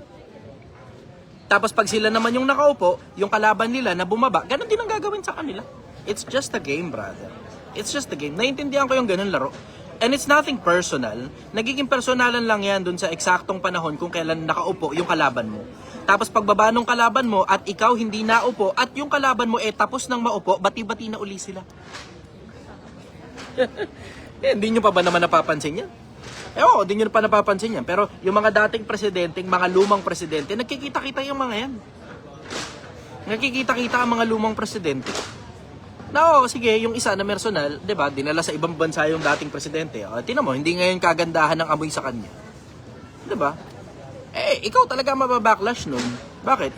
Puta, pinadala mo sa ibang bansa yung dating presidente, 'di ba? Hindi na importante kung gusto mo yung presidente na yan o hindi, magkaroon ka ng respeto sa mga nauna. Ganun lang kasimple yun. Magkaroon ka ng respeto sa mga nauna. Doon sobrang simpleng konsepto na magkaroon ka ng respeto sa nauna. Yan na naglatag ng posisyon para maihanay ka dyan eh. Ay nako. 'Di ba? Doon lang sa basic na prinsipyo lang na yun eh. Isama mo pa yung another prinsipyo na Pilipino yan, pinadala mo sa ibang bansa para doon hatulan. 'Di ba? Hindi na importante kung gusto mo yan presidente na yan o hindi. Huwag mo ipapalabas ng bansa yung citizen ng Pilipinas para hatulan sa ibang bansa. Huwag ganon, maliban na lang terorista yan. Okay, sige, pero hindi naman terorista eh. Eh ano sagot ko ron? Alam mo, laro yan, brother. Laro. Ang tawag dyan, it's a game of power. Game of Thrones, kung tawagin nila. Game of Thrones. It's a game of power. If you know how power runs, it is a game. Laro yan. Ngayon, na nangyayari sa laro, kapag merong yung kalaban mo nakaupo, obviously, sisiraan mo lahat ng paraan gagawin mo para lang bumaba yung nakaupo na yan. At bumaho sa paningin ng publiko. At pagbaba nung kung sino man yung nakaupo, ganun din ang gagawin sa kanya nung mga kung sino man. Kung sino man yung maupo, sinisiraan ng mga hindi nakaupo. Pagka sila naman ang naupo, sila naman ang sisiraan. Obvious. Ganun lang talaga, brother. Ganun lang talaga. Follow up, go. Follow up. Anong sa ganyang mga senaryo ngayon na nangyayari, bilang isang ordinaryong tao, ano ba yung dapat na magiging Reaction? Oo. Habang tinatrabaho mo buhay mo, wag mong pansinin yung mga putang inang yan. Yun. Habang tinatrabaho mo buhay mo, wag mong pansinin. When I say wag pansinin, hindi ang ibig sabihin 100% cut off. Ibig sabihin, updated ka lang every now and then, pero wag ka maglalaan ng emotions mo para dyan. Huwag mo ubusin ng oras mo para dyan. Huwag mo ubusin ng effort mo para dyan. Dahil importante ka bilang tao, importante ka bilang botante, importante ka sa pamilya mo, sa sarili mo, at saka sa mga anak mo. Unahin mo muna sarili mong buhay. You can treat that as a form of entertainment. Hindi nyo napapansin ata. Pilipinas, makapansin kayong kasabay ko. Makapansin kayong kasabay ko. Hindi nyo napapansin. Ako sumasama sa rally. Bakit ako sumasama sa rally? Kasi it is my moral obligation as a content creator para paipakita sa inyo kung ano nangyayari sa battlefield. Hindi yan dahil pumapanig ako kay Bongbong o pumapanig ako kay Duterte. Wala akong pakialam dyan sa mga yan. Naglalaro lang ng kapangyarihan niya at nagpaparami lang ng pera sa ibabaw eh. Wala akong pakialam dyan sa mga yan. Ang pakialam ko, yung mga tao, pakita ko sa inyo, ito nangyayari dito. O, putang ina, papasok na sa Malacanang. Nakita nyo, papasok na sa Malacanang. Tapos may mga nagbabatuhan. Aray ko, tinamaan ako ng bato. Ganun yung nangyari. Kita nyo yun, di ba? Yung hindi ginagawa para sa inyo ng media nyo, ako na lang ang gagawa para sa inyo. Hindi ginagawa para sa inyo ng media nyo eh. Bakit hindi ginagawa ng media? Hindi naman dahil bias ang media. Obviously, hindi naman dahil bias ang media. Kundi syempre, yung correspondent nila doon, isisecure muna nila yung sarili nila. Hindi sila pupunta sa gitna ng bakbakan dahil baka tamaan sila, naiintindihan ko naman yun. Eh ako, siralan talaga ulo ko. At doon ako ngayon sa bakbakan. Yung hindi ginagawa ng media, dahil hindi nila magagawa because of security reason, kailangan nila syempre na ingatan ang sarili nila. Eh ako naman nagmamadali ng mamatay. O di sige, ako sasalang dyan. Ganun. Oo, siralan talaga ulo ko eh, di ba? Siguro by now, alam nyo naman na sira ulo ko, di ba? Paulit-ulit ko naman ang sinabi yan, wala namang bago. Oo, paulit-ulit ko naman sa tangina. Tignan mo, sino ba naman sira ulong gagawa na pipilitin mong ayusin yung buhay ng mga kapwa-tao tapos wala ka naman napapala pabalik bukod sa panalangin ng kapwa-tao? O diba? Si Raulo. Yeah. Wala ibang gagawa niya para sa inyo Pilipinas. Lahat sila nagsisipaghanap buhay. Lahat sila nagsisipaglaro. They are playing the game of life. I, on the other hand, am simply playing along. Nakikilaro lang ako. Tapos at the same time, I'm playing the game of the afterlife. Kabilang buhay yung hinahabol ko. Wala nang pakialam din sa buhay na to. Okay naman ako rito eh. Diba? May bubong ako sa ibaba ng ulo ko. Ngayon wala. Kasi makain kami sa labas eh. Nasa Alfresco kami. May bubong ako sa ibaba ng ulo ko. Meron akong damit. Meron akong pangkain. Tapos meron akong panggasolina. May motor ako. Tapos may mga hibid-hibing mga maliliit pang mga buting-ting na maliliit na mga bagay. Nakaka-travel pa ako sa buong Pilipinas. Okay na ako. Wala na akong problema. May konting pera din akong pambili-bili ng kung ano nung gusto kong chicha. Okay ako. Wala akong problema. Tamo? Oh, ngayon, ano ngayon nagagawin ko sa buhay ko? Wala man akong anak, wala akong asawa. Baka pag nagkaasawa ko, maiba mindset ko. Baka pag nagkaanak ako, mabawasan ang tapang ko. Kasi yun ang balita ko galing sa mga tropang matatapang eh. O pero dahil wala man ako anak, wala akong asawa, wala, kaya na akong pakialam, relax na ako. Happy ako sa buhay ko. Maligaya ako sa lahat ng meron ako, maligaya din ako sa lahat ng bagay na wala ako, tapos I'm going full speed ahead, going to the afterlife. Papunta tayong kabilang buhay. Na, sira ulo, putang ina. Anyways, tungkol doon, ako masasabi ko sa inyo Pilipinas, unahin nyo muna ang buhay ninyo. Mas importante yung kabuhayan mo, mas importante yung anak mo, yung asawa mo, yung sarili mong buhay, yung sarili mong pamilya, yung maliit na komunidad mo, mas importante yan kaysa doon sa national level. Tsaka mo na problemahin yung national level pagka mayaman ka na. Sa panahon ng botohan, ayan, sige, nandyan ang kapangyarihan mo bilang ordinaryong tao. Pero sa mga ordinaryong araw, putang ina, may mga tao nag-i-invest ng sobra-sobra dyan, wala mang pakialam sa'yo, presidente. Diretsahan mo lang pakialam sa'yo, presidente. Hindi ka payayamanin ng presidente, hindi ka pahihirapin ng presidente, walang pakialam sa'yo, presidente, kung ano kakainin mo mamayang gabi. Walang pakialam sa'yo, presidente. Diretsahan lang. So huwag kang magkaroon ng masyadong matinding pakialam sa kung sino man na nakaupo dyan. Lahat sila nagsisipaglaro lang dyan. Naglalaro sila ng pera, naglalaro sila ng kapangyarihan, naglalaro sila ng kasikatan. Lahat yan, parte ng laro dito sa mundo. Ang tawag nila dyan parang Matrix, ganun. Although hindi ako naniniwalang Matrix yan. Pero sige, kung yan ang gusto ninyo, sige, Matrix yan. Okay, sige. Yun ang sagot ko ron. Salamat, brother. Okay. Follow up, wala na? May follow-up, may tanong, pero hindi na sa yung sa Bible na, regarding na sa Bible. Okay lang, brother. Sige. Yung regarding dun sa Book of Jubilee at saka sa Book of Enoch, anong side mo dun sa credibility ng dalawang librong yun? Una, hindi ako naniniwala ron sa Book of Enoch eh. Bakit? Sino ba si Enoch? Si Enoch, ikapito sa lahi ni Adan. Ikapito, lolo siya sa tuhod ni Noe. So, eto si Enoch, eto yung lolo ni Noe, eto yung tatay ni Noe, eto si Noe. Tapos dito tayo banda pagkatapos ng Great Flood. Palagay mo kung totoo yung libro ni Enoch? Palagay mo ba hindi nasama sa bahayan? Kasi wala naman ako nabasa sa Biblia na may daladalang libro si Noe. Basahin nyo yung Genesis Kapitulo 6, maintindihan ninyo. Wala silang dalang libro. Wala. Paano ko nasabing wala? Sobrang importanteng libro niyan, libro ng propeta yan. Ano ka? Libro ng propeta yan. Kung totoong libro ng propeta yan at kung legit yan, sana sasabihin may dalang libro si Noe. Wala naman eh. Wala silang dala. Ang dala nila, mga tao at saka mga hayop. Yun ang dala nila. Oh. Ngayon, ano ngayon na ibig sabihin? Walang libro si Enoch. Unang-una, isa pa, kukonsider mo, ang pinakauna na na-discover nating art of writing sometime around 5,000 years ago pa lang sa mga Sumerians. Ang mga Sumerians, lumitaw yan sobrang habang panahon pagkatapos na ng Great Flood. Hindi pa ganun karami ang tao nung mga panahon ni Noe. Nung mga panahon ni Noe, hindi pa ganun karami ang tao sa buong mundo. Overall, hindi ako masyadong nagpapapaniwala sa mga ganun. Unang-una kasi, hindi nga sinama sa Biblia yan eh. Siyempre, for obvious reason, di ba? Kung sino man yung nag-canonize ng Biblia, o tawagin nila, canonization. Kung sino man yung nag-canonize ng Biblia, hindi nga nila sinama yan eh. Bakit hindi sinama? Kasi siyempre, nag-iisip din sila. Saan galing itong libro na to? Saan galing ang libro? Sa parang tanga to. Nagbabagang bata. Bata ka talaga eh. Bida-bida na naman si Chester ah. Tanga, bida talaga ako rito. Programa ko to eh. Ikaw kamo yung bida-bida sa comment section ko. Ikaw yung bida-bida sa comment section ko. Pwede ka naman mag-live ng sarili mo. Pero dahil wala nanonood sa'yo, andyan ka ngayon sa comment section ko. Bida talaga ako rito. Ako talaga ang bida rito. Uulitin ko, ako ang bida rito. Bakit? Programa ko to, tanga.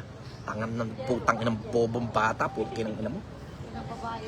Yung sa Book of Jubilee, brother. Ano ba ang konsepto ng Book of Jubilee na yun? Sino gumawa nun? Yung lahat kasi ng parang unwritten, tawag nito, unwritten na mga nangyayari sa Bible, doon in-explain sa Book of Jubilee. Diretso, brother.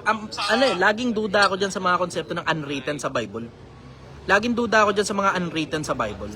Sabi nung nagbabagang bata, sakit ba? Mangmang lang naniniwala sa'yo. Sa akin, kahit mga mangmang yung naniniwala sa akin, ang daming mangmang na naniniwala sa akin. Ito, tanong ko sa'yo, nagbabagang bata. Sa'yo, ilan na naniniwala? O baka kahit nanay mo hindi naniniwala sa'yo? Ay, sorry. Emotional damage. Duda ako ron sa mga libro na nagsasabi ng mga bagay na na hindi daw nakasulat sa Biblia. Kasi tinan mo, pansinin mo, yung mga sulat ng mga propeta nagtutugma sa isa't isa. Nagtutugma. Yung sulat halimbawa ron kay Haser, kung kilala nyo si Haser, hindi na nakita yung libro ni Haser eh. Pero may banggit sa Biblia tungkol dun sa libro ni Haser. Ang mga propeta, ganun eh. Kung mapapansin ninyo, ang track record ng mga propeta, merong mga naunang propeta.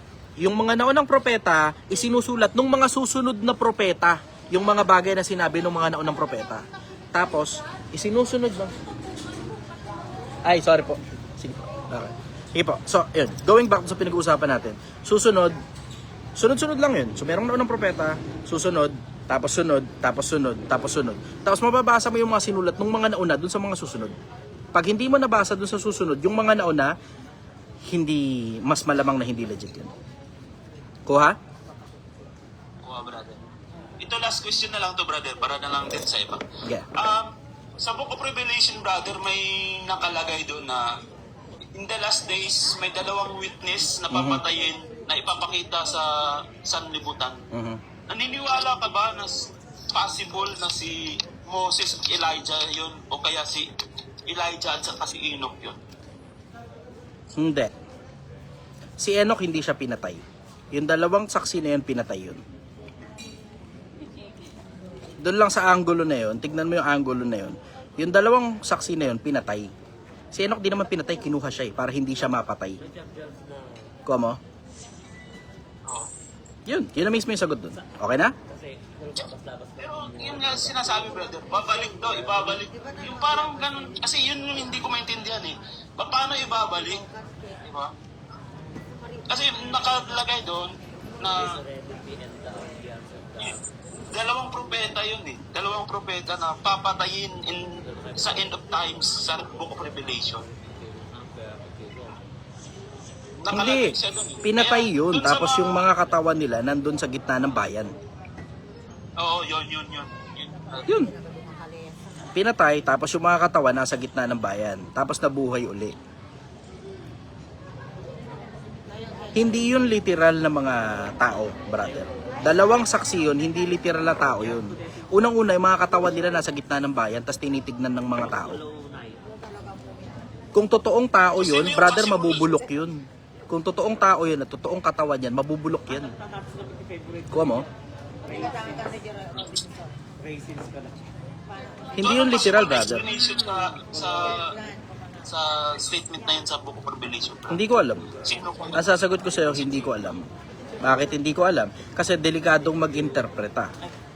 Ngayon, nagbabase lang ako dun sa mga isinulat at saka dun sa mga posibilidad na binring up mo to the conversation. Ang binring up mo, posible ka mo, nasabi mo, si Enoch, hindi si Enoch.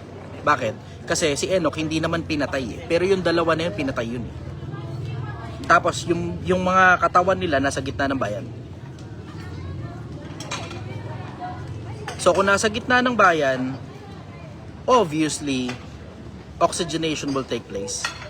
Tapos mabubulok yung mga katawan na yun. Pinagmamasdan ng mga tao. Gets mo? So kung pinagmamasdan ng mga tao yun, posibleng metaphor yung pinag-uusapan. Tapos posible rin at the same time na hindi totoong mga katawan ng mga tao yan, na literal na katawan ng tao. Salamat, brother. Okay. Thank you very much, Next time, brother. pagka na-timingan ko yung live mo, Sige. susubukan mo pumasok. Salamat. Bye-bye. Ingat, brother. Ingat. Thank you.